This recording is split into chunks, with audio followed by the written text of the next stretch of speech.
Big TV భక్తి సమాచారం WhatsApp ఛానల్లో జాయిన్ అవ్వండి. అన్ని విశేషాలు ఎప్పటికప్పుడు తెలుసుకోండి. నమస్కారం సద్గురు. శివభక్తులకు సోమవారం ఎందుకు ముఖ్యమైంది? చూడండి, ఈ చాంద్రమాన పంచాంగాన్ని ఒక విధంగా రూపొందించారు.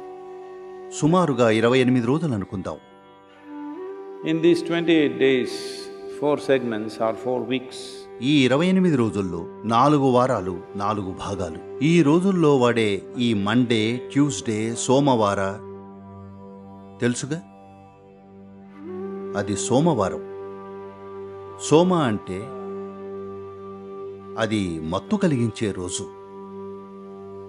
అది మత్తు పొందే రోజు. లిక్కర్ షాపులో కాదు, శివాలయం వద్ద. కానీ అది వర్తించేది కేవలం మీరు చాంద్రమాన పంచాంగాన్ని అనుసరిస్తున్నప్పుడే. అప్పుడు ఆ నెలలు వేరుగా ఉంటాయి తెలుసా, రోజులు కూడా వేరుగా ఉంటాయి. అందులో ఎప్పుడు సోమవారాలు ఎప్పుడొస్తాయంటే ఆ రోజు చంద్రుని చక్రంతో ఒక నిర్దిష్ట సంబంధం కలిగి ఉంటుంది. కానీ ఈవేళ మనం అవే పేర్లను తీసుకుని పూర్తిగా అంకెల వారీగా వెళ్లే మరొక వ్యవస్థలో వాడుతున్నాం. 1 2 3 4 5 అని. వాళ్ళు నెలలో 100 రోజులు ఎందుకు పెట్టలేదో నాకు తెలియదు. 10 రోజులు అలా ఇంకేదైనా ఎందుకు పెట్టలేదు. వాళ్ళు 30 రోజులు పెట్టారు. అది సరిగ్గా పనిచేయట్లేదని ఒక నెల 31 రోజులు, ఒక నెల 30, ఇంకోటి 28, ఇంకోటి 29. ఇది పూర్తిగా తికమక పెట్టే క్యాలెండరు. కానీ అదే చలామణిలో ఉంది. ఎందుకంటే పాశ్చాత్య సమాజాలు దాన్ని మన మీద రుద్దాయి. ఇక ఇవాళ ఈ క్యాలెండరే ప్రమాణంగా తీసుకోబడింది. అది పూర్తిగా తికమకతో కూడుకున్నది. ఎందుకంటే దానికి గ్రహ వ్యవస్థతో సంబంధమే లేదు.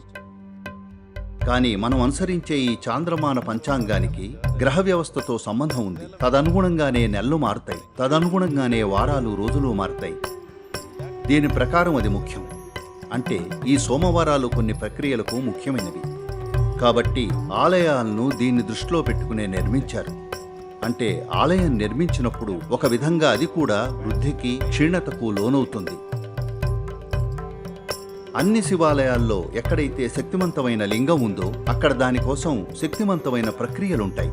ఇదంతా మన చుట్టూ ఉన్న గ్రహాలు ఇంకా చంద్రుని అమరికలకు సంబంధించిందై ఉంటుంది. ఎందుకంటే మనం ఇది అర్థం చేసుకున్నాం, మనకి వాటితో సంబంధం ఉందని. ఎందుకంటే మన భౌతిక నిర్మాణం ఇంకా ఇక్కడ మన ఉనికి ఉందంటే మనల్ని తయారు చేసే కమ్మరి చక్రం ఇదే. కాబట్టి దాంతో సమన్వయంలో ఉండేందుకు, తద్వారా మన శరీరం ఇంకా ఇతర భౌతికాంశాలు జీవితంలో అడ్డంకులు కాకుండా ఉండేందుకు. కాబట్టి చాంద్రమాన పంచాంగంలో ఎలా ఉంటుందంటే సంవత్సరంలో 12.5 నెలలుంటాయి. కొన్నిసార్లు 13, కొన్నిసార్లు 12.5 ఇలా ఉంటాయి. అది పూర్తిగా మన గ్రహ వ్యవస్థ కదులుతున్న తీరుతో సంబంధం కలిగి ఉంటుంది.